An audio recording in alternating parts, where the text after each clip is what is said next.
I was sitting in my car parked right in front of the little cream-colored cottage at Henderson Lake, the one with the cedar shutters and the wraparound porch Sophia had fallen in love with at first sight. The house she would be moving into next week. The house she could only afford because I had wired $60,000 from my savings without blinking. The house I told myself would finally make me feel like I belonged in this family. My hands were still on the steering wheel when my phone buzzed. I glanced at the screen expecting a reminder from Sophia or maybe a last-minute request from Mom about the housewarming decorations. Instead, I saw 2 messages that sliced clean through my chest. "Don't come. Sophia doesn't want you here." Before I could process that, a second message appeared. "Don't make this awkward. Family wants a private night." For a moment, I just stared, the words blurring into a single hot pulse behind my eyes. If I wasn't family, then what exactly had I been pouring my heart, time, and $60,000 into? And the strange thing was, the first impulse rising in me wasn't the urge to cry. It was something tighter, sharper, almost electric. If they wanted a night for real family, maybe it was time they learned what it felt like not to need me. I sat there in silence, the house glowing warm behind the trees as if nothing cruel had just happened. My chest felt hollow, but my mind started drifting backwards like it always did when I was hurt, toward every small, quiet moment that had taught me my place in the Ward family long before today. I wasn't born a Ward. Harold and Linda adopted me when I was 4, a wide-eyed kid who still flinched at sudden noises. People like to talk about adoption like it's a fairy tale ending a rescue story. But the truth is more complicated. My first memory in that house isn't of comfort. It's of standing in the hallway, staring at a wall covered in framed photos of their life before me. Harold and Linda smiling in front of a cabin. Linda holding a newborn Sophia with pride in her eyes. Sophia at 2 wearing a pink tutu, already the center of their universe. There was no place for me on that wall. Not then, and not for many years after. Growing up, the difference between us was never said outright. It didn't have to be. It was baked into the smallest rituals. Sophia's birthdays always had a theme, and a handmade cake from a bakery that required pre-orders. My birthdays involved a store-bought cake, and if Linda remembered, a plastic candle stuck slightly crooked in the center. Family vacations were planned around Sophia's school breaks and her art camps. I found out about most trips from overhearing conversations in the kitchen. "You'll be busy anyway," Linda would say. Busy doing what I wasn't sure, but apparently not something worth coordinating around. There was a constant hum in that house, one that told me I needed to be useful if I wanted to stay in their orbit. While they helped Sophia with homework, college tours, essay edits, I learned to fill FAFSA forms alone and took shifts at the grocery store to pay application fees. I tried not to be jealous. After all, they had chosen me. Isn't that what everyone says to adopted kids? You were chosen? But chosen doesn't always mean cherished.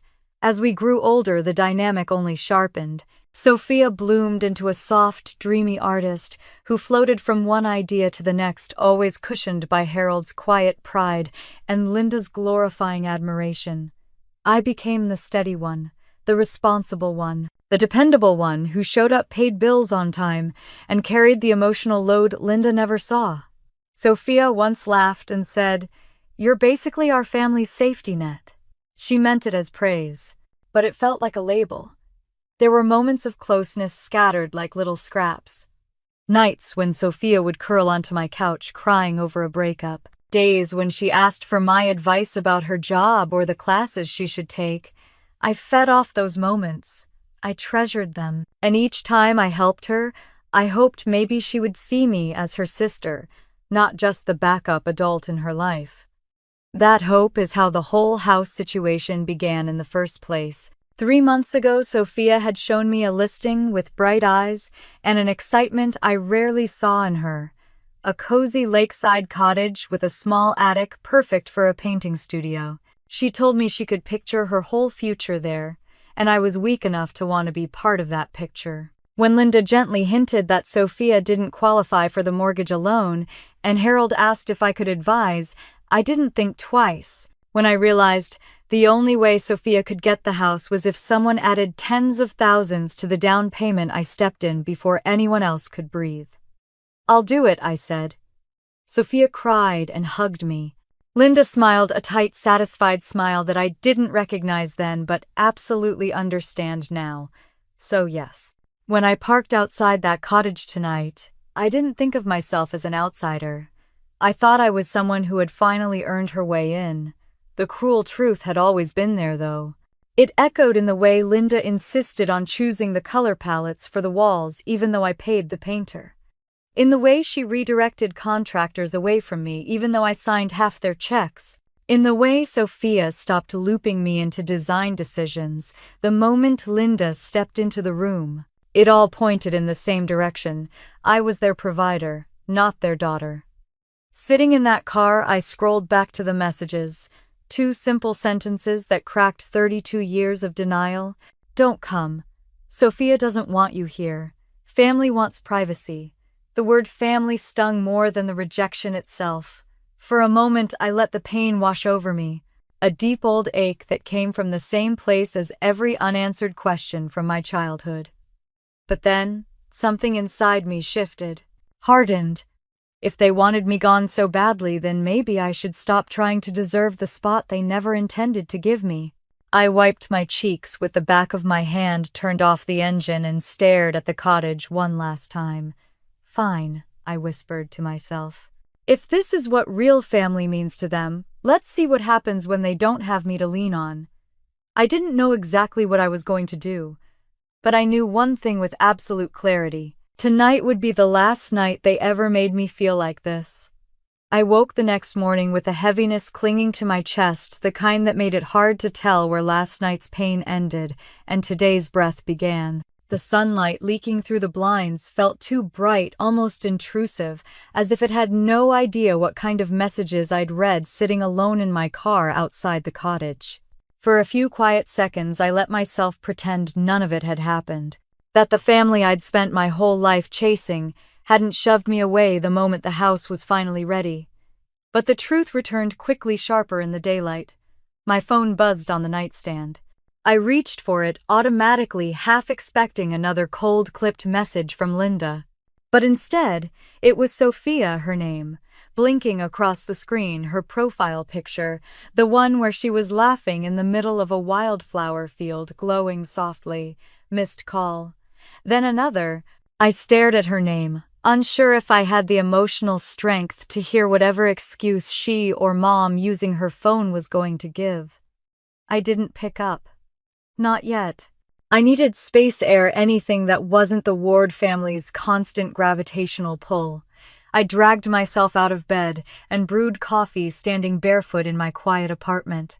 The place felt small compared to the cottage I'd poured money into, yet somehow more mine than anything at Henderson Lake. I wrapped my fingers around the warm mug and let the silence settle around me. For once, I wasn't on call for anyone. The phone buzzed again, this time a text. "Need to talk." "Please," I exhaled sharply. 4 words. No apology. No explanation. The kind of clipped message people send when they expect you to just show up, no questions asked. The old me might have responded, immediately jumped in the car, smoothed things over. The new me, still shaky but rising, set the phone down and ignored it. I spent the morning cleaning the kitchen, watering my plants, doing simple things that kept my hands busy while my mind replayed every moment that led to last night's humiliation. I kept circling the same questions. Why was I always the one running toward them? Why did I keep convincing myself that maybe this time would be different? Why did I keep giving, knowing they would only take around noon while folding laundry? My phone buzzed again, this time with a different tone. A Facebook notification. Linda had posted photos from Sophia's housewarming, the one I was told not to come to. Guests dressed up, string lights twinkling, the new patio furniture gleaming. Sophia holding a champagne flute, smiling so brightly it almost hurt to look at her. And behind her, taped across the mantel in big silver letters, "Family Night." My heart clenched so tightly I had to sit down on the edge of the bed. They had posted a celebration filled with people who had known me my entire life, but not one person had asked where I was. The comments were glowing. "Looks beautiful. So happy for you, Sophia. Your family is amazing. Nothing better than family." Someone asked where's Alina. Linda replied. She had other plans, didn't want to miss them. It was like a punch to the throat. A lie so casual I could practically hear Linda's voice brushing it aside as truth.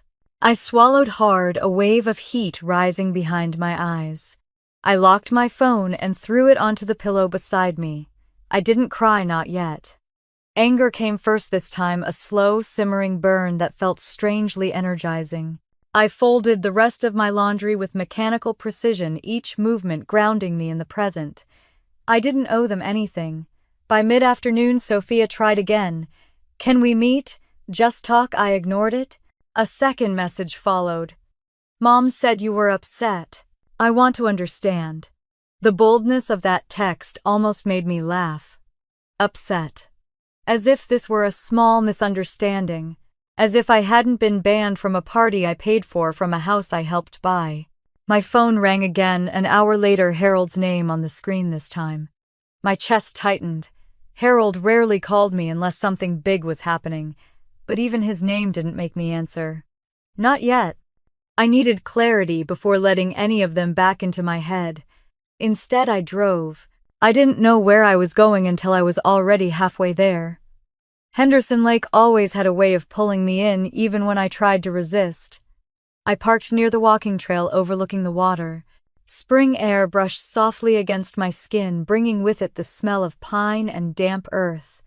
Joggers passed, kids on bicycles, couples holding hands, the kind of effortless belonging I'd never felt in the Ward family.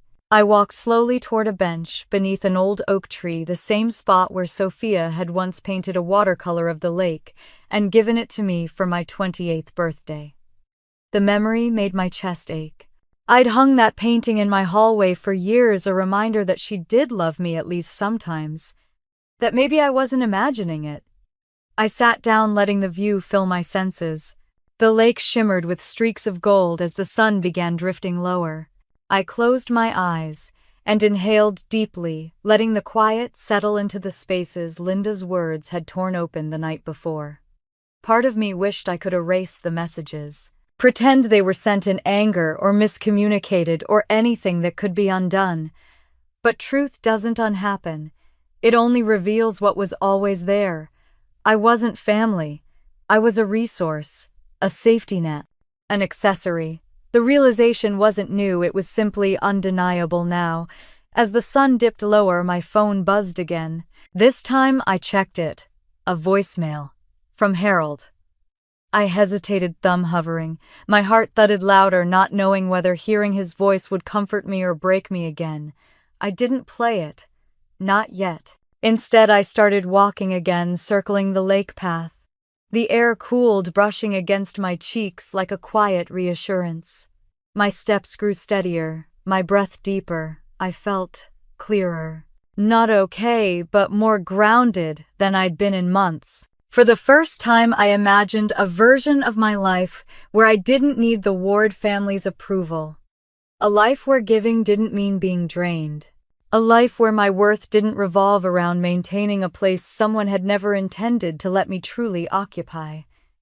Several hours passed before I returned to my car. The sky had turned a bruised purple, and streetlights blinked on one by one. I sat inside, letting the silence expand again, and finally allowed myself to cry.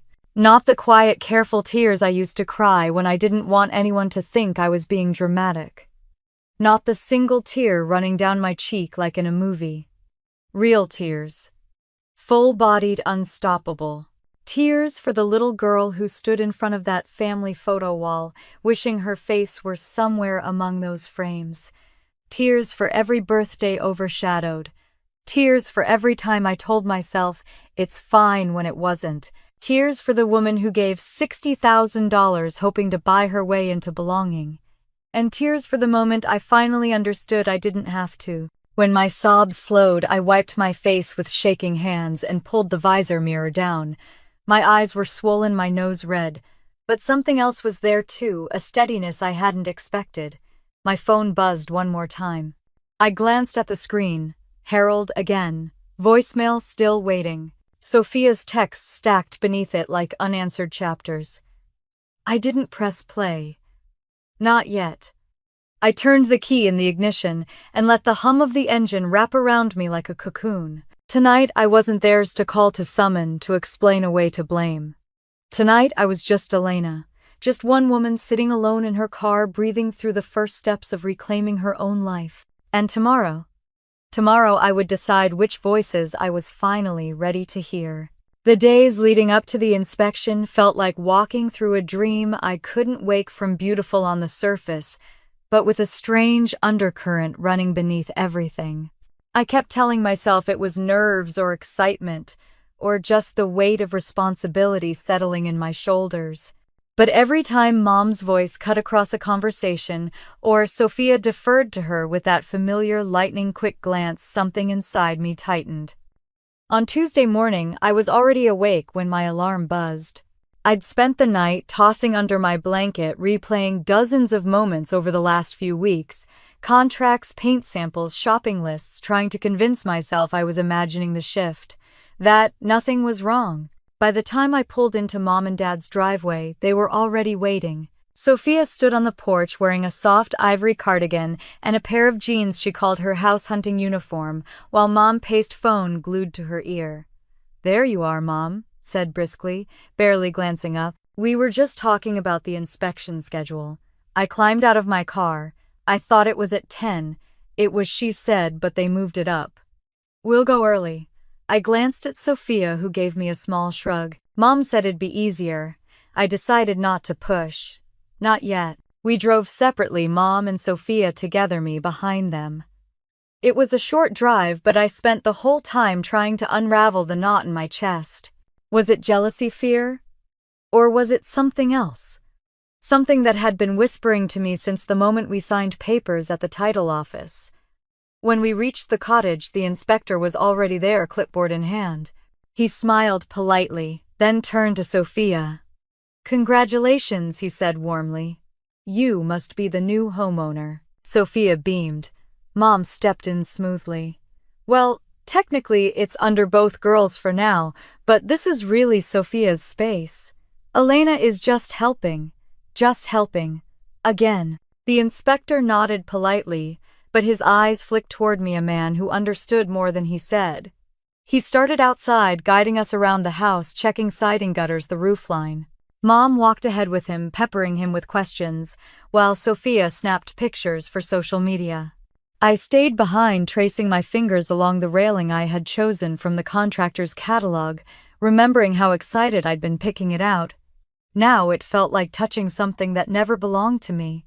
Inside, the inspector walked us through every room, the living room, the kitchen I had helped design, the attic space that would become Sophia's studio. Each time I asked a question, Mom answered before the inspector could, steering the conversation back to her. By the time we reached the basement, he pulled me aside discreetly. "You're the co-signer, right?" I nodded. "You might want to make sure you stay involved," he said gently. "Sometimes families forget who's actually responsible." My stomach dropped. "What do you mean?" He gave a small shrug. "You signed the paperwork. You're on the hook if anything goes sideways. Make sure they keep you in the loop." He didn't say more. He didn't need to. I thanked him quietly, then walked back upstairs. Mom and Sophia were standing at the kitchen island, laughing about something on Sophia's phone.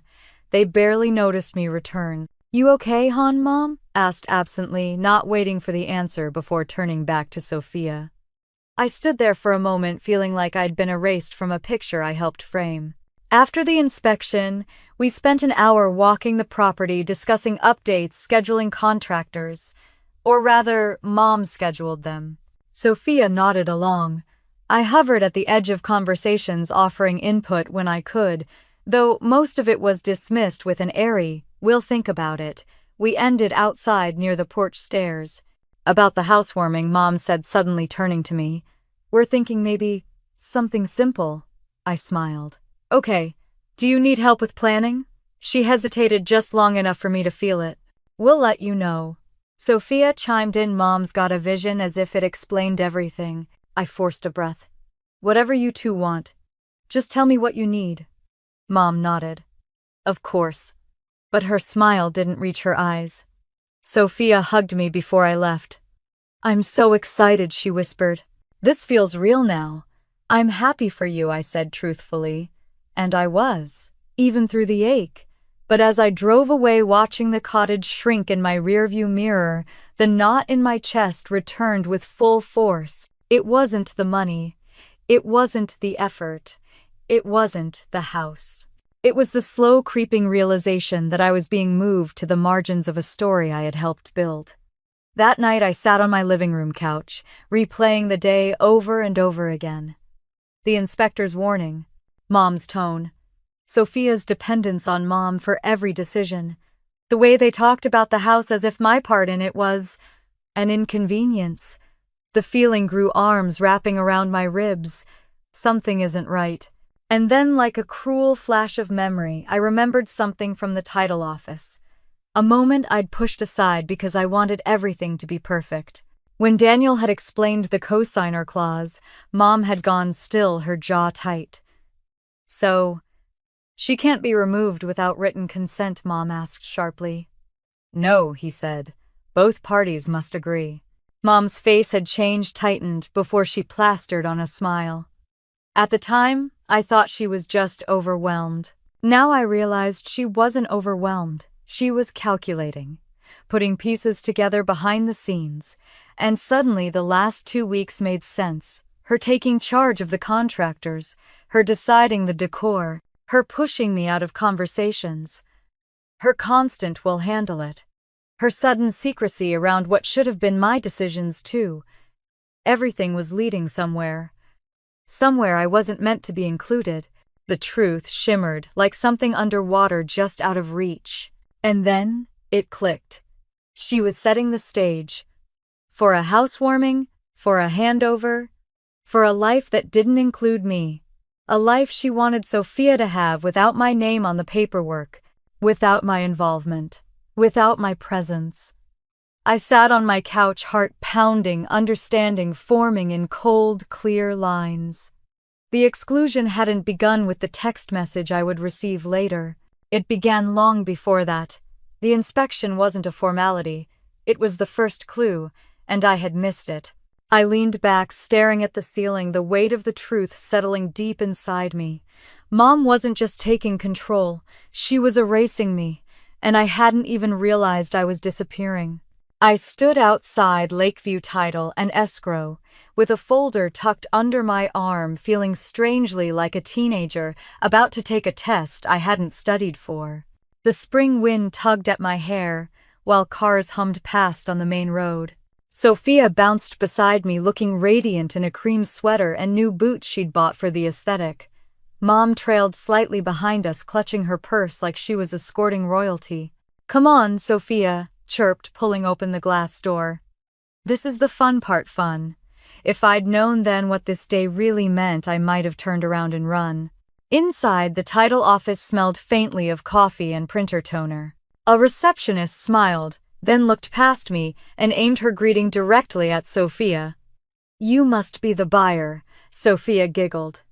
Yes, and this is Elena, she's helping. Helping, not co-signing, not funding, not taking on financial liability for the next 30 years. Just helping. I forced a polite smile as we took our seats in the waiting area, but something inside me tightened. A man in a navy suit stepped out with a clipboard. Ward party, come on back. We followed him into a small conference room stacked with paper packets. The blinds were half-closed, sunlight slicing across the long wooden table. He motioned for us to sit. I'm Daniel, he said. I'll walk you through the cosign process. He emphasized the word, glancing directly at me. It wasn't judgment, just a question. Not spoken, but loud. Are you sure you want this? Before I could reply, Mom stepped in.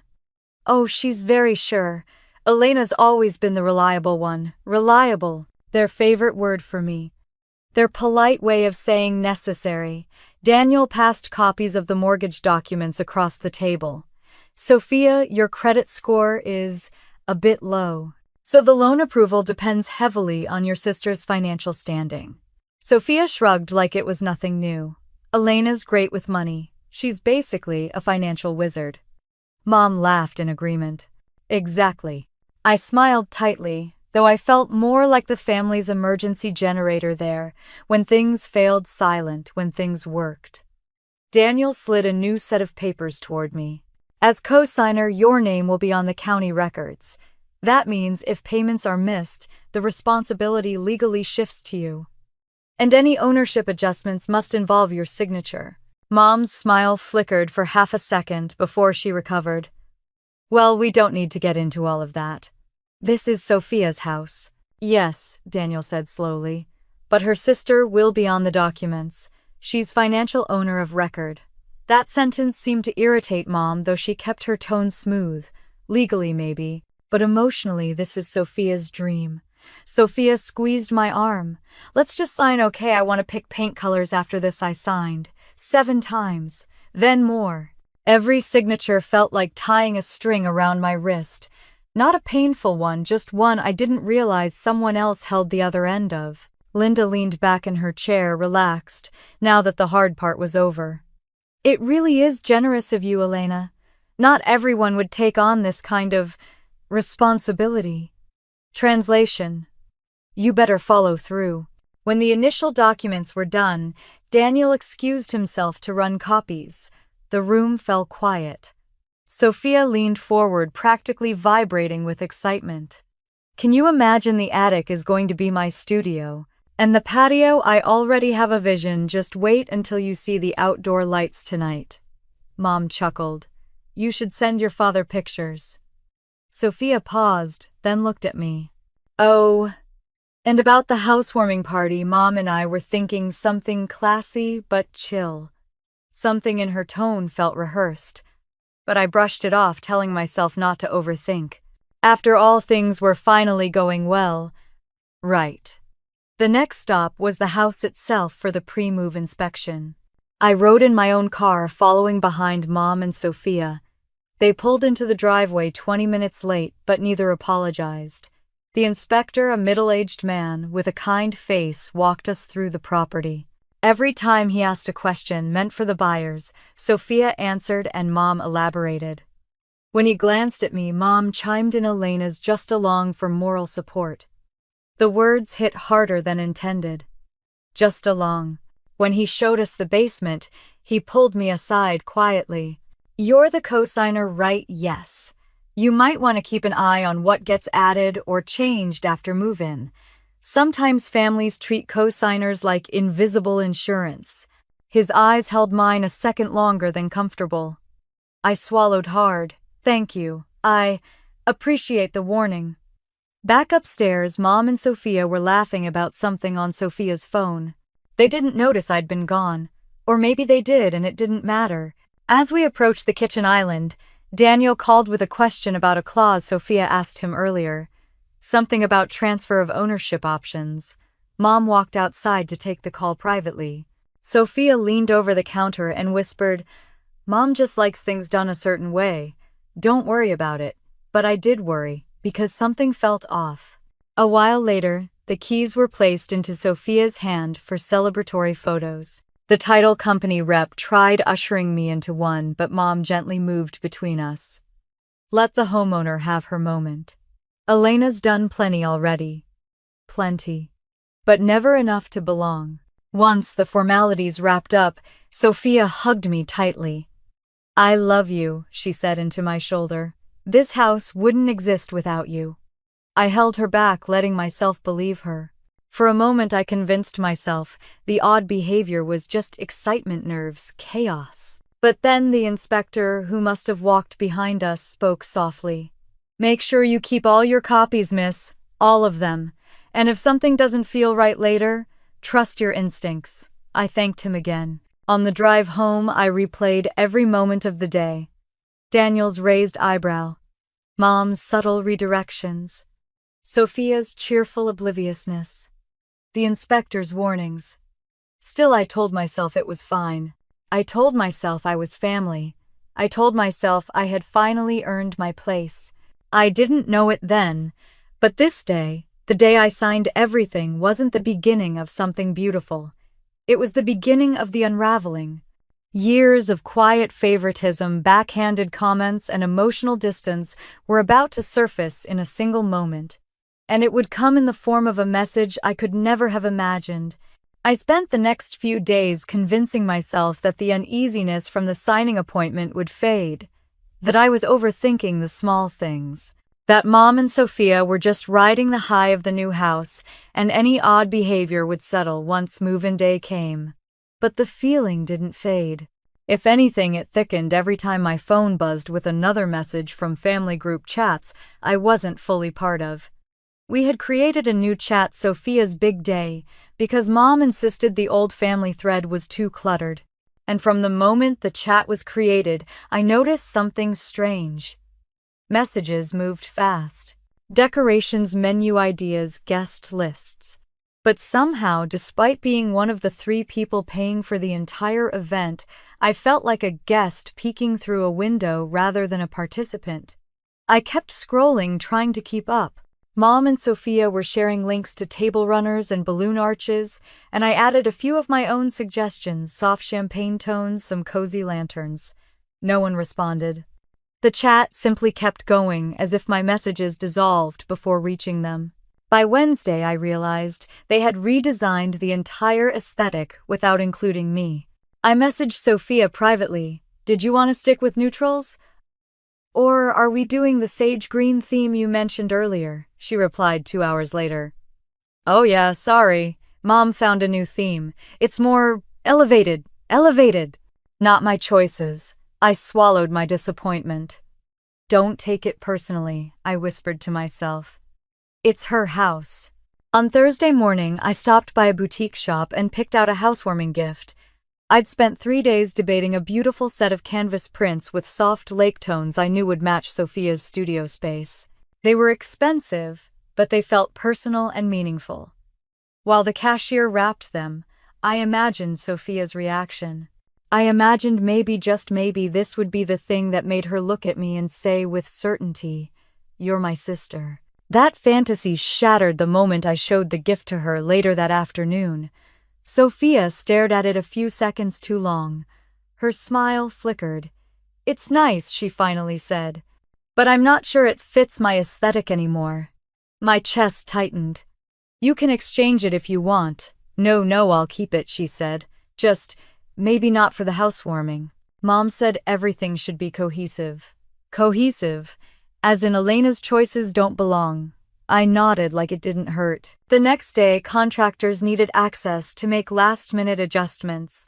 I drove over early, holding extra supplies and a coffee for everyone, only to discover the schedule had changed completely. The patio furniture had been swapped out. The lighting plan had been redone. Even the dessert table layout I'd spent an hour designing was replaced. When I asked the contractor what happened, he shrugged. "Your mom said she and Sophia revised the plan. She said to ignore anything you sent earlier." Ignore anything you sent earlier? Like I was background noise. I pressed my hand against my stomach to steady the wave of humiliation. Mom walked in right then, all brisk energy and clipped authority. "Elena," she said, not even looking up from her phone, "don't worry about the logistics anymore. Just come tomorrow. On time." She didn't ask how I was, didn't ask if I had questions, didn't ask if I needed anything. Just come. On time. As if I were a guest. I forced a smile. "Okay. Let me know if you need help." "We're good," Mom interjected quickly. "Sophia has everything under control." Sophia was nowhere in sight, probably in the living room picking out outfits for the housewarming. I stepped outside to breathe, but even the cool air didn't help the heaviness in my chest. Something was shifting quietly, intentionally, and I felt it happening beneath my feet like the ground was tilting. I tried to shake it off. I reminded myself that subtle exclusion wasn't new in this family. But this time felt different. This time the distance felt purposeful. On the drive home, my phone buzzed. A message from Aunt Lisa. Honey, what time should we arrive tomorrow? Your mom said you might be busy. Busy? I tightened my grip on the wheel. What was Mom telling everyone? I didn't answer right away. Instead, I spent the evening setting up gift bags, printing place cards, organizing trays, tasks I'd volunteered to handle weeks ago. And as I arranged them, I reminded myself this was worth it. That tomorrow might finally be the day I felt included, seen. Around 9 p.m. Dad stopped by Henderson Lake while I was dropping off the last box. He looked tired, older than usual. He watched me arrange lanterns for a moment, then said softly, "You don't need to do all of this." "It's fine," I said quickly. He stepped closer. "Elena, listen to me." His voice dropped, gentle but weighted. "People who love you will see you, even when you're not doing anything." The words hit deeper than he knew. I didn't respond. I just blinked rapidly and nodded. He opened his mouth like he wanted to say more, something important, but footsteps approached and Mom appeared. Her expression stiffened when she saw him close to me. "Harold," she said curtly, "we need to get going." Dad hesitated, glanced at me, then followed her silently. As they walked away, I heard Mom whisper something sharp under her breath. I couldn't make out all the words, but I caught enough. She always overdoes things, doesn't understand boundaries. Boundaries. Funny coming from her. I stood there, surrounded by fairy lights and expensive florals, wondering how I had once believed this night would bring us closer.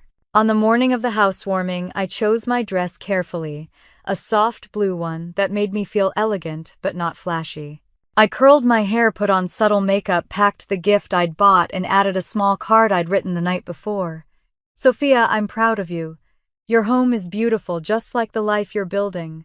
Love, Elena." I slipped the card into the envelope and took a deep breath. Today would be different. Today had to be different. As I stepped toward my front door, the house quiet around me, my phone buzzed. Mom, good. Maybe she'd finally include me in something. I unlocked the screen and opened the message. And in one heartbeat, everything inside me tilted. "About tonight, we're keeping it to just family. It wouldn't be appropriate for you to come. Sophia wants an intimate evening with her real family." My vision blurred. My knees nearly buckled. I gripped the back of my chair to steady myself. Real family.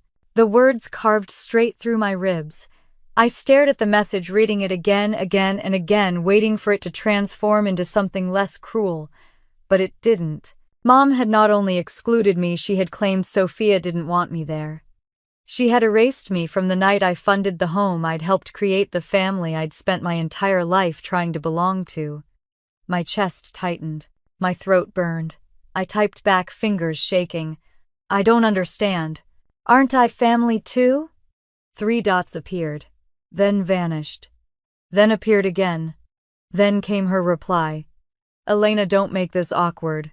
Sophia wants her blood family. You know what that means." I stood frozen, phone in hand, the room spinning around me. Blood family. The phrase echoed heavy and merciless. I wasn't invited because I wasn't real. Not in her eyes, not in any of theirs. And instead of breaking me, something inside me finally snapped awake. I stared at my reflection in the bathroom mirror the next morning, trying to recognize the woman looking back at me. My eyes were puffy, my cheeks blotchy from the night before, but what unsettled me more was the stillness. A strange calm had settled over me, a silence so deep it felt like the moment before a storm breaks open. I brushed my hair slowly, deliberately, letting the steady rhythm carry me through the fog. I had woken up early, determined to pretend the day was normal, determined in some fragile corner of my heart to believe that maybe the message had been a mistake, that maybe Mom had misunderstood or typed something wrong or meant something softer than what she wrote. But I knew better. I'd always known better. Still, I forced myself to keep moving. I made coffee. I ironed my dress. I even wrapped Sophia's gift again, smoothing the paper as though neat corners could fix broken things. As though love spelled in clean handwriting might somehow earn me a place at that table. Around 3 o'clock, I checked the group chat. Everyone else was buzzing with excitement. Can't wait to see you all tonight, Sophia. You look stunning in these colors. So proud of you, honey. Not one person asked where I was. Not one wondered why I wasn't chiming in. By 5 o'clock, my hands were shaking so badly I almost dropped my lipstick. That's when I heard a sound that made my stomach hollow out the chime of a new message from Mom. I froze, dread pooling low and cold in my gut. Don't come. Sophia doesn't want you there. Even though I had read it the night before, seeing it again in the light of day with my dress laid out and my gift waiting by the door felt like being slapped. I swallowed hard, trying to keep my heart from rising into my throat. Before I could gather myself, another message popped up. Don't make this awkward. Family wants a private night. Family. As if the word had an invisible asterisk that excluded me, my breath hitched. My fingers hovered above the screen. Slowly, I typed back, I don't understand. Am I not family too? 3 dots appeared, then disappeared, then appeared again. Finally, she responded. You know what I mean, Elena. This is for blood family. Don't make a scene. A cold wave rolled through me. Blood family. The phrase carved straight into my spine. I felt something inside me crumble, old and fragile, the part of me that still hoped despite decades of subtle reminders that I belonged to them. My phone buzzed again. Mom was calling. I let it ring twice before answering because some small frightened part of me needed to hear her say it out loud. Elena, she exhaled, immediately irritated. Don't drag this out. Sophia wants tonight to be special. Why would you tell me I'm not wanted? My voice trembled, betraying me.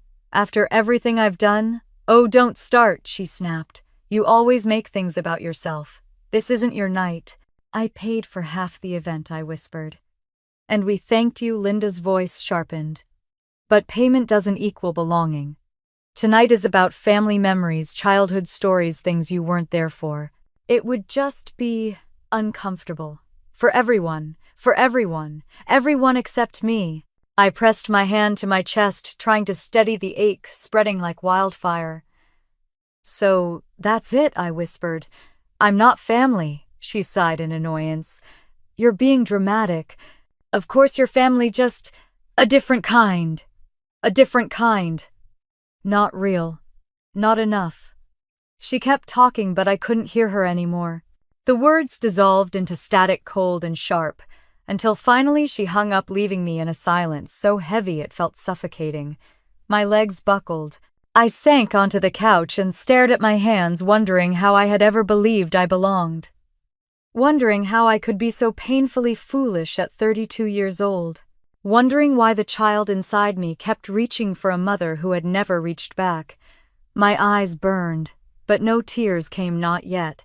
The pain was too big for that. A few minutes later, my phone buzzed again. A text from an unknown number. Where are you? We're all here already. My aunt. Of course. I hesitated, then wrote back. Mom told me I shouldn't come. Typing bubbles appeared.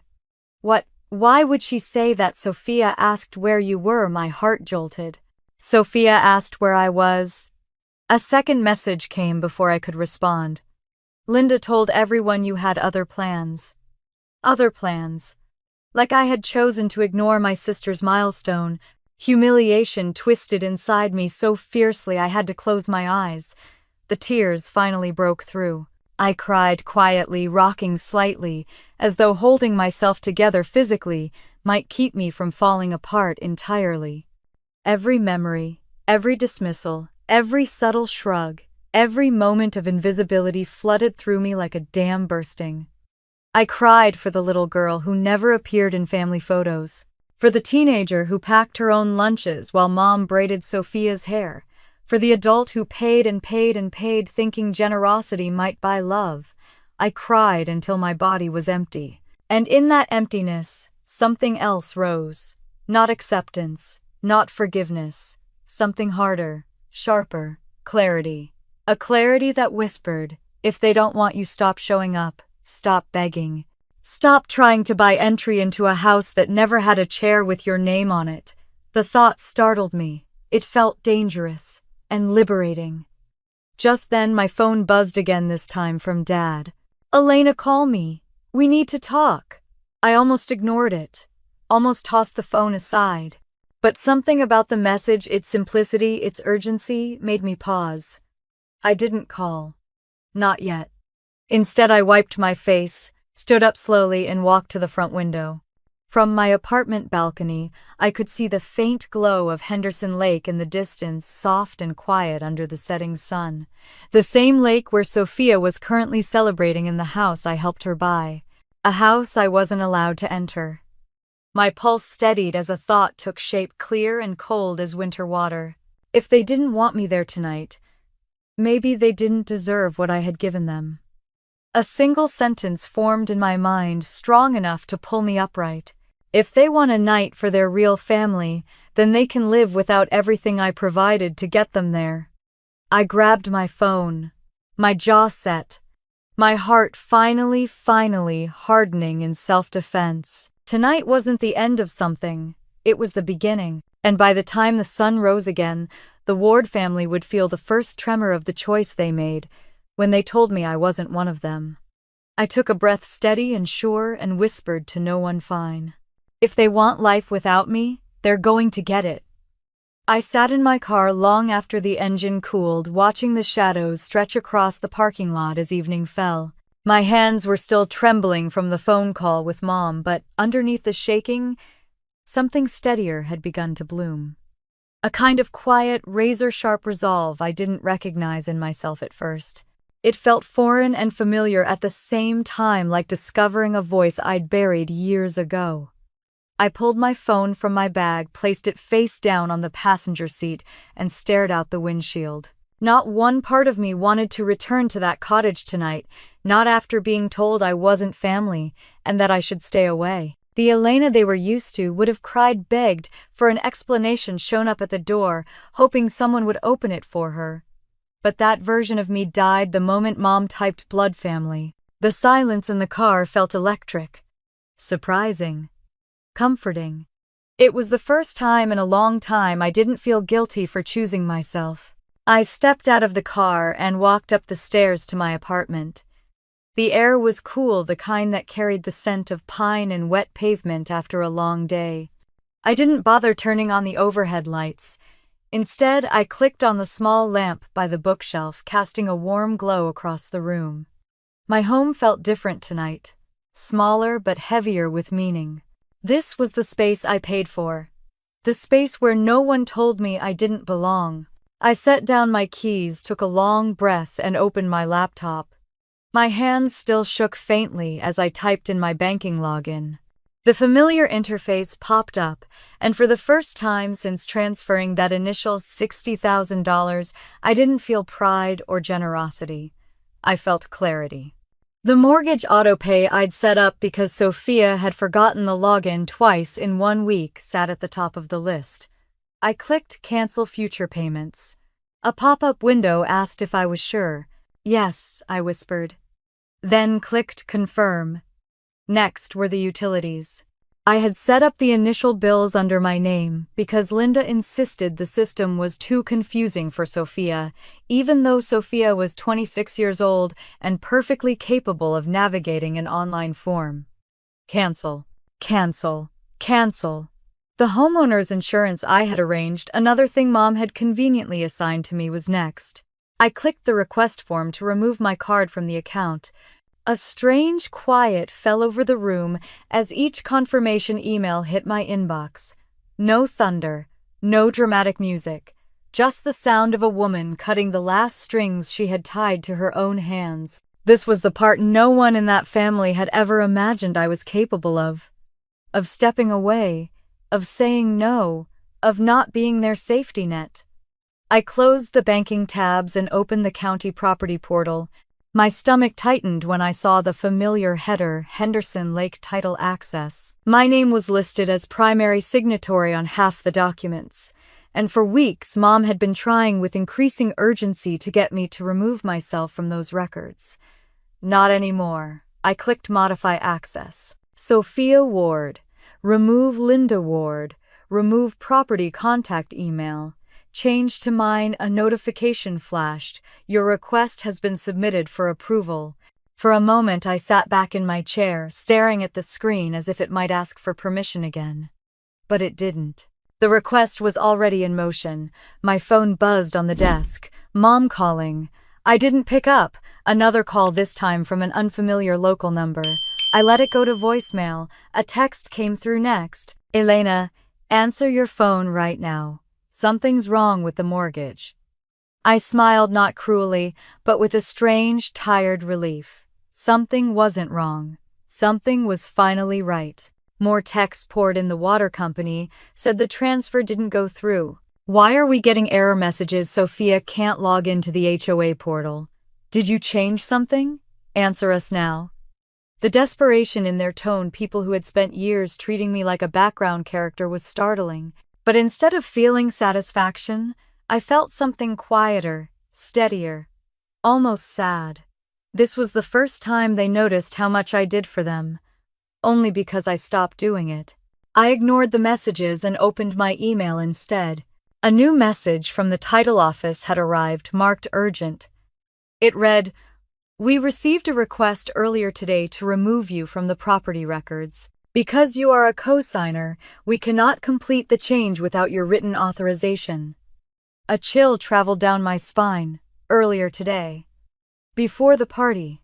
Before Mom texted me. Before they told me not to come. They'd planned this long before excluding me from the celebration. My hands trembled, not from fear but from confirmation. Every instinct I'd dismissed for weeks had been right. I clicked reply. Please freeze all modification requests until further notice. Do not remove my name from any documents. Within minutes, a title agent responded. Understood. Another message came in. And for your knowledge, the previous request came from Mrs. Linda Ward. I closed the laptop softly, almost tenderly. Every truth I had avoided was now undeniable. They had never intended for me to be part of that house, only to fund it. My phone buzzed again. This time it was Sophia. From a new number. Elena, please talk to me. I don't understand what's happening. Mom said you backed out. Why would you do this? A flicker of guilt tried to rise in me, tried to take root. I shut it down gently. I wasn't hurting Sophia. I was removing myself from being used. I didn't respond. I walked to the kitchen, poured myself a glass of water, and stood by the counter listening to the hum of the refrigerator. My chest felt strangely light. My breath came easier. I wasn't their safety net anymore. I wasn't the backup adult who paid bills they didn't want to handle. I wasn't the daughter who begged for scraps of affection. I was a woman reclaiming her place in her own life. My phone vibrated again, but I let it buzz against the countertop until it went quiet. The silence that followed wasn't empty. It was full of decisions, full of realization, full of the faint beginning of self-respect blooming in tender, unfamiliar soil. I walked to the window and looked out at the city lights in the distance. Somewhere across town, the Ward family was scrambling, panicking, blaming me for problems that weren't mine to fix anymore. For the first time, I didn't feel obligated to save them. I whispered softly to my own reflection in the glass. They wanted a life without me. Let's see how it feels. Behind me, the phone buzzed once more. I didn't turn around. I woke to the sound of my phone vibrating non-stop, rattling against my nightstand like it was trying to wake the entire apartment. For a moment, I thought it was an alarm. Then I realized it was call after call, stacked, overlapping, relentless. I blinked at the ceiling, that strange, quiet clarity from last night, still sitting in my chest like a steady flame. When I finally grabbed the phone, the screen was a wall of missed calls. 9 from Mom, 7 from a number I didn't recognize, 12 from Sophia, 3 from Dad, 2 from Mom again. Then, the messages loaded one after another like a dam breaking. Elena, answer your phone right now. What did you do? Mortgage payment failed. The hoe locked us out of the portal. Why are the utility accounts gone? Stop ignoring us. There is something wrong with the house records. I sat up slowly, the morning light spilling into my bedroom. My head felt strangely clear. My heart wasn't racing, my breath wasn't shallow. I was surprised at how steady I felt after the emotional earthquakes of the last few days. I typed nothing back. My silence spoke louder than any explanation ever could. A new message popped up from Mom. "Do not make me come over there. This is unacceptable." I let the phone drop onto the bed and pushed myself up. My feet touched the cool hardwood floor. I made coffee. I sliced an apple. I sat at my small kitchen table and looked out at the buildings across from mine. It felt like the first peaceful morning I'd had in months. My phone vibrated again. I ignored it. After a few minutes, it vibrated a third time, this time with a different tone, a voicemail notification. From Dad. But I didn't open it. Not yet. Instead, I logged into my email on my laptop. Dozens of notifications waited for me. Payment cancellation confirmed. Account access removed. Title office update. I clicked the last one. We received an in-person request this morning from Mrs. Linda Ward attempting to transfer ownership and remove your access. This request was denied. You remain the primary signatory on file. My entire body went still. In-person request. This morning. Before I woke up. Before they even tried calling me. Before the entire crisis began. Mom had started her campaign hours before I even opened my eyes. A cold truth settled over me. They weren't calling because something was wrong. They were calling because their plan had failed. My phone buzzed again, a message from Sophia this time. "Elena, please talk to me. I don't understand any of this." Mom said, "You did something out of anger, but I don't believe her. Please just tell me what's happening." I stared at the words. Part of me softened. Part of me wanted to believe she wasn't involved. But after what happened yesterday, I couldn't trust the version of events she'd been fed. I closed the messages without replying. A second later, another text came through, this one from an unfamiliar number. "Are you on your way? Linda said you couldn't make it last night. Hope everything is okay." I frowned. So Mom hadn't told them I was not wanted. She told them I was busy, because that made her look less cruel. My anger flickered, but something else rose with it, clarity. Yesterday wasn't an accident. It wasn't poor communication. It wasn't a misunderstanding. It was deliberate, calculated, executed with precision. Another photo message came through, this time from a neighbor of the cottage who'd gotten my number when we hired their son to help with yard work. "Looked like a fun night. Wish you could have made it." The picture opened. And there it was. The house I'd poured $60,000 into. Lights warm and glowing. Sophia in the center of the crowd, smiling wide. Guests enjoying the patio furniture I'd paid for. My fairy lights hanging in the background. My gift nowhere in sight. And above the mantel, silver balloons spelled out, "Family only night." My breath left my lungs. Not congratulations, Sophia. Not new beginnings. Not home sweet home. Family only. The cruelty of it cracked through the remaining pieces of my denial. Not only was I excluded, they had celebrated the reason. A chill washed over me. My phone began buzzing again. I let it. The vibration rattled the counter. Another message from Mom. "Fix this now. We can't access anything. Sophia is in tears." I whispered to myself, she wasn't in tears last night. When I didn't answer, another came through immediately. "You are acting childish. Undo whatever you did." My jaw tightened. For 32 years, they taught me one lesson: that love was conditional. That belonging had to be earned. That I could serve, assist, support, but never sit at the table.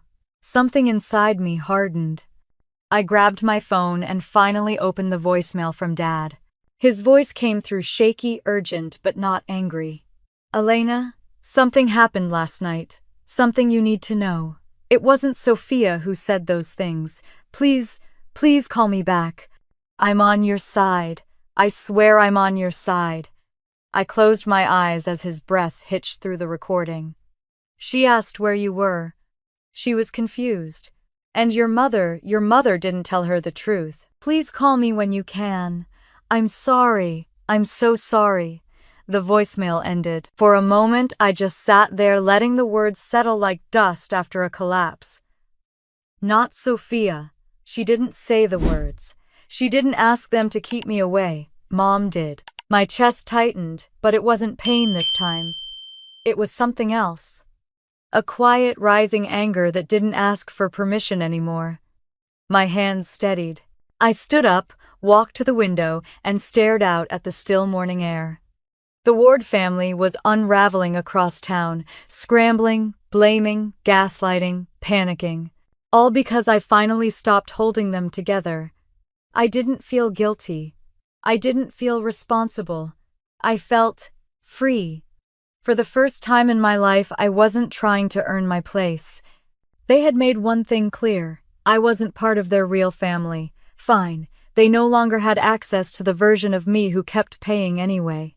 My phone buzzed again, Sophia, this time her name flashing over the last unknown number. I picked it up, thumb hovering over accept. Then I let it ring.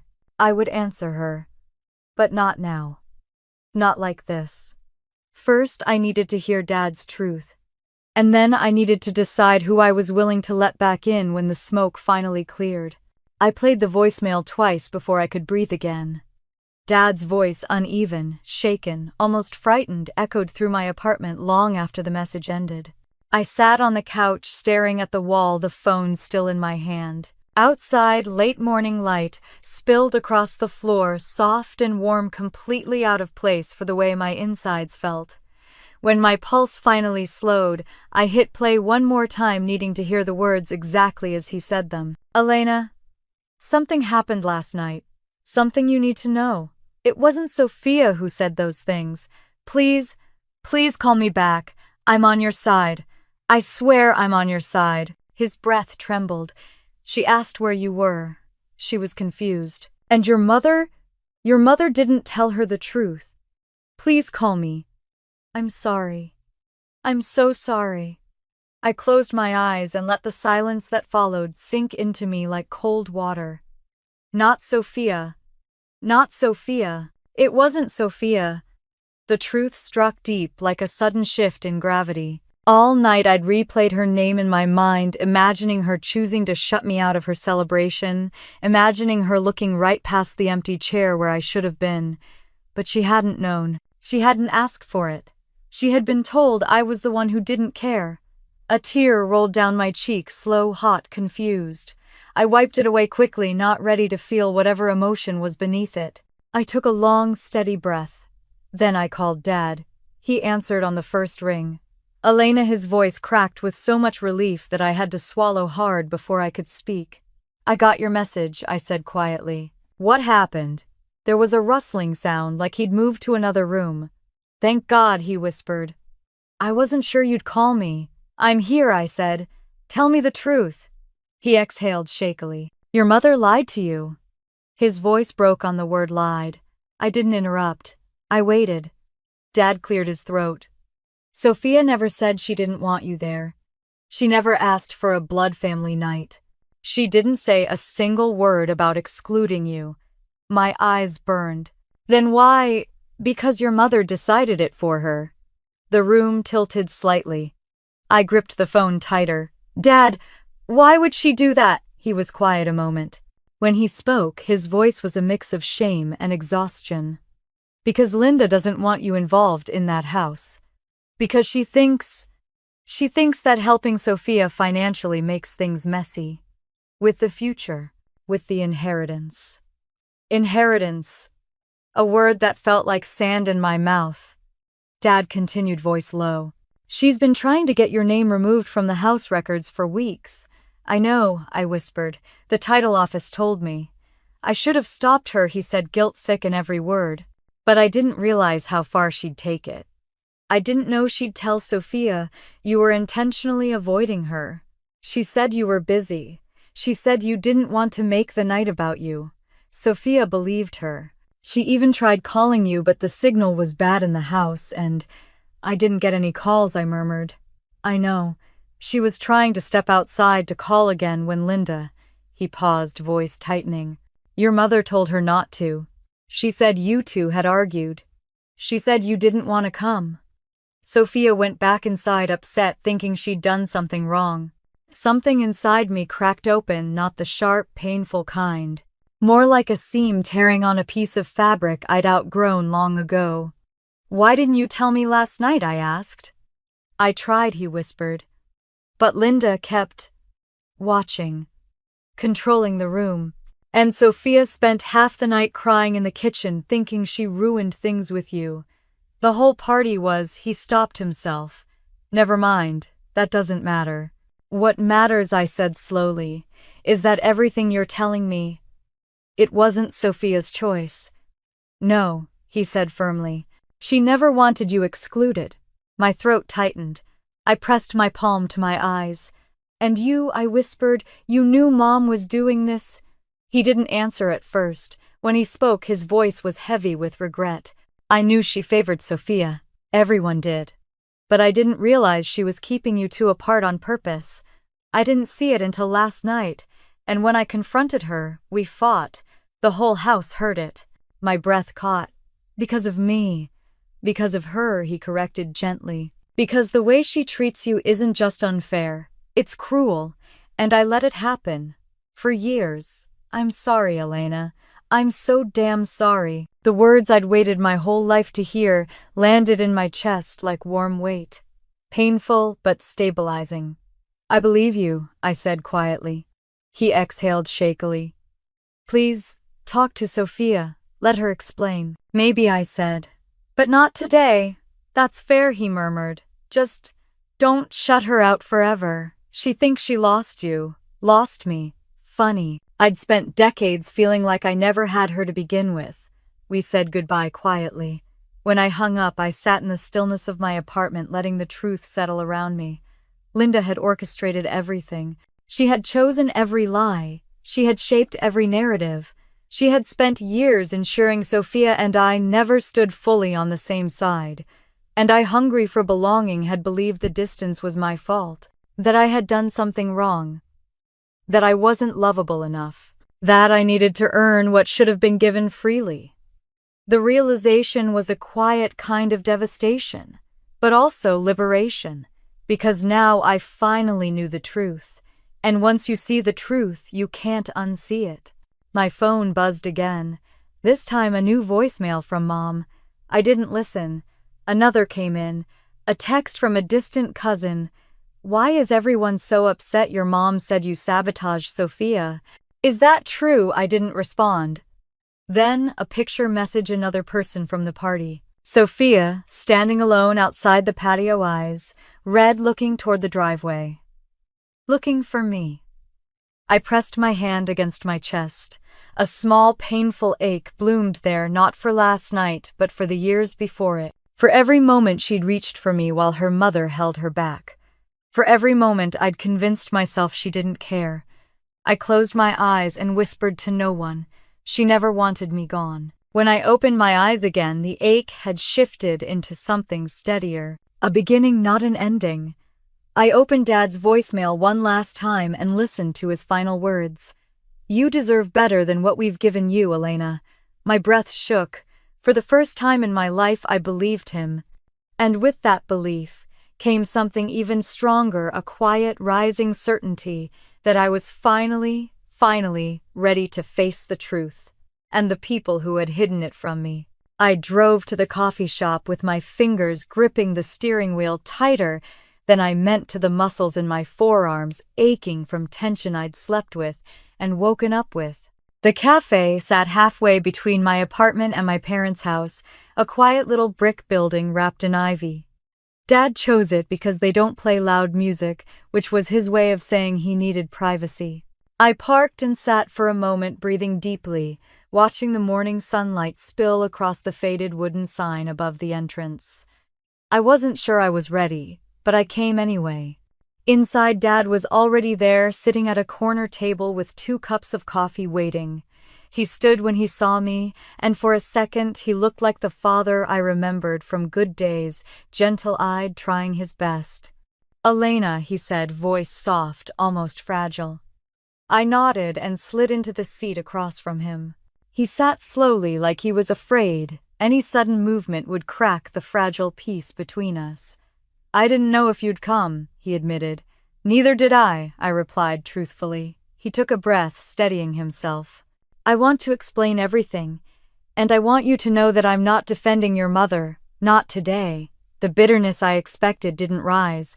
Instead, my voice came out tired. "Tell me what you need to tell me." He nodded, wrapping his hands around his coffee cup like he needed something warm to anchor him. "Last night wasn't supposed to go like that," he began. "Sophia didn't want you gone. She hadn't even heard about her mother's message until it was too late. When she asked where you were, Linda told her you chose not to come, that you texted saying you wanted her to have her moment." My stomach twisted. "I never said that. I know Dad said. But your mother is persuasive, and Sophia is used to trusting her." Anger flashed hot in my chest, but it wasn't the wild, consuming kind. It was precise, measured, a sharp edge. Dad rubbed his forehead. "When I found your mother's deleted messages, I confronted her. You found them, she was careless. She left her phone on the counter while helping wash glasses. I saw the thread with you, the messages she sent, the ones she deleted before showing Sophia." I sat up straighter. "She deleted her own messages." He nodded. "Everything that made her look bad. Everything that showed she'd pushed you out. I didn't know whether to scream or to walk out. For the first time since last night, I felt real grief. Grief for believing her. Grief for thinking Sophia had written me off. Grief for every moment I'd spent crying alone while they celebrated in the house I helped buy." Dad continued, voice shaking a little. "When I asked her why she lied, she said he swallowed hard. She said you weren't supposed to be part of this, that this was about giving Sophia a fresh start." "A fresh start without me," I whispered. "A fresh start without your financial involvement," Dad corrected gently. "She thinks you complicate things. She thinks you overshadow Sophia." I blinked. Hard. "Overshadow her?" He held my gaze, guilt etched into every line on his face. "You grew up and became everything she's not: independent, stable, successful. She's always seen that as a threat to my own mother." I leaned back, the air suddenly too thin around me. Dad sighed. "Your mother has a way of twisting things in her head until she believes them. And she truly believed that last night you'd ruin things.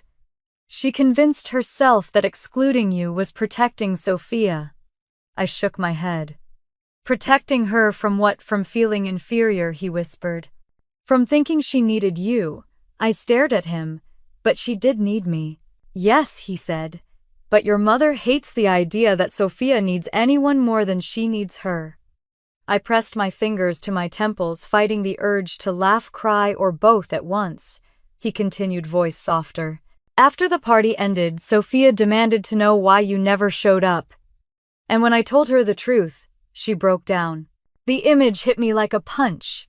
My sister crying in a kitchen lit by fairy lights I hung with my own hands. She felt guilty, angry, confused," Dad said. "She kept saying she didn't want this, that she didn't want to lose you." My throat tightened. "But she still let Mom run everything." He didn't argue. "She's been raised to defer to your mother, to trust that Linda knows best. But that's changing. Last night forced her to see things she didn't want to see." I stared down at the table. "And what about you? What did you see?" Dad looked away, ashamed. "I saw all the years I should have protected you. All the times I stayed quiet to avoid a fight. All the things I allowed Linda to get away with. I didn't speak," he continued. "I've been a coward," he said simply, "and I'm sorry for that. I can't undo the past, but I can tell you the truth now. You deserved better. You always did." Silence settled between us, not cold but heavy with everything unspoken. Finally I asked, "Where is she now, Mom?" "At home," he said. "Furious. She thinks you sabotaged the house accounts out of spite. She told everyone you ruined Sophia's night." I scoffed. "And did they believe her?" "Some," he admitted. "They only hear her side, but those who know you, they're asking questions." I nodded slowly. "Good." Dad hesitated. "And Sophia?" My stomach tightened. What about her? She wants to talk to you, he said. Really talk. Not through your mother, not through guilt, just sister to sister. The words didn't hit me the way I expected. There was no immediate warmth, no rush of forgiveness, just a steady, cautious ache. I need time, I said. That's fair. Dad exhaled relief, softening his shoulders. But don't shut the door forever. I think she's starting to understand just how much your mother has controlled. We sat in quiet for a while. Dad drank his coffee. Mine sat untouched, cooling slowly between my hands. When we finally stood to leave, he paused before walking away. You have every right to protect yourself, he said quietly. But don't forget there's love for you in this family. Maybe not from everyone, but from me. From Sophia. And one day I hope from yourself. I swallowed hard, unable to speak. He gave me a small, sad smile and stepped past me toward the door. The bell chimed as he left. I sat back down, letting his words echo in the quiet corner of the cafe. My heart hurt. But not from betrayal. Not from rage. It hurt because some small, stubborn part of me still wanted a sister, still wanted a father, still wanted a family that chose me not out of need, but out of love. And as much as I hated to admit it, Dad was right. This wasn't over. Not with Sophia, not with Mom, not with myself. Something had cracked open, and now it was time to decide what, if anything, would grow in the space that remained. I walked around the block twice before I finally made myself turn toward the lakeside cottage. The house sat glowing beneath the soft afternoon sun, its cream-colored siding warmed the porch, wrapped in new potted plants I hadn't picked out. It looked peaceful, still. Nothing like the emotional wreckage swirling inside me. I stood at the edge of the driveway, clutching my jacket against the breeze. My heart beat so hard I could feel it in my palms. I wasn't afraid of seeing Sophia. I wasn't afraid of seeing the house. I was afraid of confronting 32 years of patterns I'd never dared question. When the door finally opened, it wasn't Mom. It was Sophia. She stepped onto the porch slowly, like she was approaching a wounded animal she didn't want to startle. Her eyes were red-rimmed. Her hair was in a messy bun. She looked completely unlike the sparkling, glowing woman from the party photos. "Elena," she whispered. I didn't move. Not until she began walking toward me, hesitating only when she was a few feet away. "Can we talk inside?" she asked. My throat felt tight, but I nodded. "Yeah." She stepped aside, letting me walk past her into the house I paid for, at least half of it. The scent of new paint and vanilla candles filled the living room. Balloons from last night were deflated and sagging in the corner. Empty glasses sat stacked near the sink. Fairy lights glowed softly along the mantel, lights I had hung myself. Sophia closed the door gently and turned to face me. "Thank you for coming." I crossed my arms, not to protect myself, but to stop my hands from shaking. "Dad called me." Sophia nodded, emotions flickering across her face. I figured. He left here right after talking to me. Silence stretched between us, fragile and thin. Finally, Sophia took a breath. "I need to say something before I lose my nerve." She tucked a piece of hair behind her ear. "I didn't know what Mom said to you." "I know," I said. "Dad told me." Her shoulders slumped with relief. "I swear I didn't ask her to keep you away. I thought you were coming. When you didn't show up, I thought I'd done something wrong." A small, bitter ache pulled inside my chest. "You didn't do anything wrong. But I didn't do anything right either," she said, stepping closer. "I should have checked. I should have called again. I should have walked outside and driven to your apartment if I had to." Her voice cracked. "Instead, I let her tell me what you said, what you felt. And I believed her." I swallowed hard. "You've always believed her." "I know," she whispered. "And I'm sorry." She motioned toward the couch, and we both sat far enough apart that it wasn't too intimate, close enough that it didn't feel like a negotiation. Sophia looked down at her hands. "Last night, after the guests left, I asked Mom why you didn't come. And she said Sophia stopped, eyes shimmering. She said, "You wanted the night to be about me." She said you didn't want to make things awkward. She said you were too busy to be bothered with the party details. I closed my eyes, pain pinching my forehead. She said a lot. "She lied, Sophia," said her voice shaking. "She lied to me to keep you away." I didn't know what to say, so I waited. When Dad told me what really happened about the text messages and the fact she told you I didn't want you here, Sophia's breath hitched. I felt sick. I still do. The heaviness in my chest loosened a little. "It wasn't your fault." "But it was," she insisted. "Not the texts, not the lies, but the pattern. I've let her speak for me for years. I let her control who I talked to, how much I leaned on you, what I shared with you." Her voice softened with regret. "I let her divide us, and I never questioned it. This time I spoke." Why her eyes fell closed. "Because growing up, I was always compared to you." My breath caught. I hadn't expected that. "I know they favored me," she said, opening her eyes. "But not everything felt like favoritism.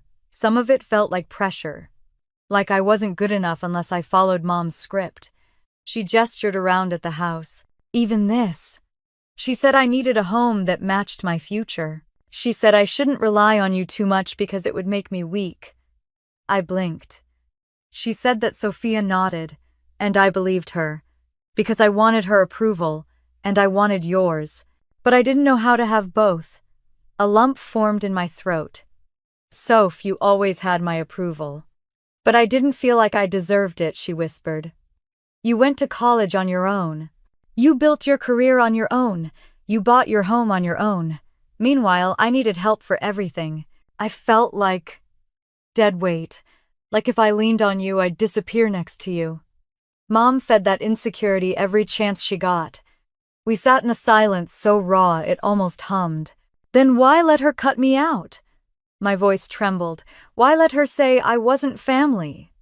Sophia's eyes filled with tears. "Because I didn't know she said it, and because I've been too afraid to challenge her." She swallowed hard.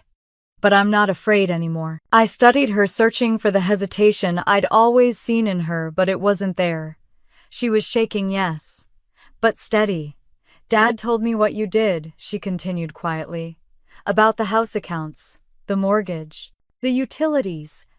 She looked at me with a mix of fear and understanding. "And I know Mom is blaming you, but I'm not." I tilted my head. "You're not." "Upset I was for a moment," she admitted. "It scared me. But then I realized you weren't punishing me. You were protecting yourself." For once, something inside me softened painfully.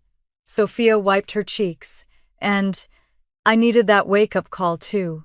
I inhaled slowly. "So what do you want from me now?" She didn't rush the answer. She didn't deflect. She didn't crumble. She simply said, "I want a real relationship with you. One that doesn't go through Mom. One that isn't built on me taking and you giving. One that isn't controlled by lies." My chest tightened. "Soph, that's a big promise." "I know." She nodded. "And I'm not asking for forgiveness today. I'm asking for a chance to prove it." A long silence settled between us, heavy, emotional, necessary. Finally, I let out a slow breath. "I can give you that chance, but with boundaries. Real ones." She nodded quickly. "Yes, please, I want that." "And Mom," I began. "She won't be part of this," Sophia said firmly. "Not until she apologizes to you. And even then, only if you decide you want her involved." A slow, stunned breath left me. Sophia wasn't the girl I'd grown up with. She wasn't a pawn anymore. She wasn't being pulled by invisible strings. She was a woman taking responsibility. "Okay," I whispered. She reached out carefully, hesitantly resting her hand on mine. "I'm sorry, Elena, not just for last night, but for every time I made you feel less than loved." My eyes filled. "I know, and I'm going to pay back what I owe you," she continued. "Every cent Dad spent to cover for me, and every cent you ever gave." I opened my mouth to protest, but she shook her head. "No excuses, No promises I don't keep. I'm writing it down. I'm signing it. Dad has it. She took a shaky breath. This time I'm doing it right. Something warm, hesitant, and almost childlike moved in my chest. We sat there for a moment, two sisters, unraveling decades of distance, thread by thread. Finally, I squeezed her hand lightly. Let's start over. A tear rolled down her cheek. She nodded. I'd like that. We sat together, quietly rebuilding something broken. Not perfectly, not all at once, but honestly. And for the first time in years, I let myself believe in the possibility of a sisterhood that wasn't defined by what we were told, but by what we chose. I stepped outside the cottage with Sophia and felt the quiet settle around us like a soft blanket. The house behind her house glowed gently in the late afternoon sun, no longer a symbol of what I'd lost, but something else entirely, something rebuilding, something possible. We stood together at the edge of the porch, a careful, fragile peace between us. Sophia wrapped her arms around herself, watching the breeze ripple across Henderson Lake. I waited, letting her speak when she was ready. I know things won't magically fix themselves, she said softly. I know it's going to take time, and work, and probably a lot of uncomfortable conversations. I nodded. Yeah, it will. She looked at me, eyes glossy but steady. But I'm willing to do it. I believed her. Not because she said it with perfect sincerity, but because she finally said it without Mom's voice woven into the words. We walked down the steps together. Sophia hesitated near my car. Would you? She took a breath. Would you come to the new farewell dinner? The real one? The one I get to choose? Just us. Me and you and Dad. No themes, no balloons, no family-only banners. Her voice cracked. Just the people I want. Something warm flared in my chest, small but unmistakable. I'll think about it. She smiled, not hurt, not disappointed, just understanding. That's fair. We hugged carefully at first, like we were both afraid of doing it wrong, then tighter, more real. When we pulled back, she wiped her cheeks. I love you, Elena, she whispered. I always have. Even when I didn't show it. My throat tightened. I love you too. After she went back inside, I sat in my car and let the quiet fill me. No tears, no ache, just a strange mixture of relief and exhaustion. And beneath it all, something stronger. Clarity. For decades, I had assigned myself the role of fixer-provider background hero. I had believed love meant proving myself, earning my place, giving, until there was nothing left to give. But love, real love, didn't demand sacrifice as proof. It didn't demand that I disappear to make others comfortable. It didn't require me to shrink to fit inside someone else's insecurities. Love needed boundaries, and I finally had them. Over the next 6 months, everything shifted. Not overnight, not perfectly, but slowly, authentically.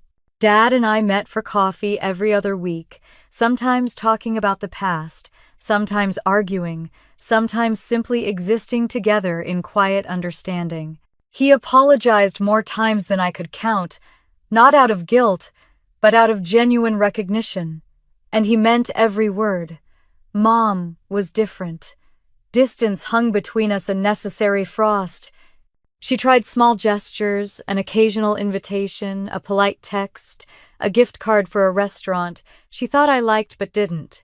None of it was malicious, but none of it was enough. Not yet. Maybe not ever. And for once, I didn't feel responsible for fixing her feelings. Sophia and I rebuilt something tender, careful, and honest. She made monthly payments not because I demanded it, but because she insisted. And every time I deposited her checks into a separate savings account, I felt something quiet and proud settle inside me. Not pride in the money, pride in the boundary, pride in the growth it represented for both of us. One afternoon in late summer, a letter arrived from London. Heavy ivory stationery with a bronze wax seal. Inside was a photo of Sophia standing outside the studio. She had rented, paint on her hands, wind in her hair, smiling with the kind of freedom I'd always wanted for her. The note was short. "Elena, I'm finding myself. Thank you for letting me do it without losing you. Come visit when you're ready. Love, Sophia." I pinned the letter to my fridge, not as a reminder of what I'd given her, but of what we were building now. A relationship with truth, not obligation, not guilt, not mom's script, ours. As for me, the most profound change wasn't external. It wasn't about the house or the money or the apologies. It was internal. I learned I didn't need to earn my place in anyone's life. I learned that love without boundaries wasn't love, it was self-erasure. I learned that my worth had never been tied to the size of my sacrifices. And slowly, gently, I forgave myself for not understanding it sooner. Life became quieter, softer, more mine. Sometimes I walked past Henderson Lake and saw the cottage in the distance. Instead of pain, I felt something else, peace. Because that house was no longer a symbol of exclusion, it was a symbol of transformation. Sophia's, Dad's, mine. I built my own family not just from blood or adoption, but from the people who showed up with honesty, respect, and care. Jaime. A few cousins from Dad's side. Neighbors who invited me to potlucks. Co-workers who became friends. Rings of connection built by choice, not obligation. And I learned something important, something I want every person listening to this to hear. Family isn't who shares your blood. Family is who shares your respect, your truth, your boundaries, your healing. As I sit here now telling you this story, I can look back at that girl in the car, the one who read the words, "Don't come," and thought it meant she wasn't worthy. If I could speak to her, I'd tell her, "You never needed their permission to belong. You belong because you exist." And that's enough. Thank you for listening to my journey. If this story resonated with you in any way, if it reminded you of your own family dynamics, your own boundaries, your own moments of choosing yourself, please share your thoughts in the comments. I'd love to hear your experiences. Don't forget to like this video and subscribe to the channel for more stories of resilience, healing, and emotional justice. And remember, sometimes the bravest thing you can do is walk away from what hurts you, so you can walk toward who you were always meant to be.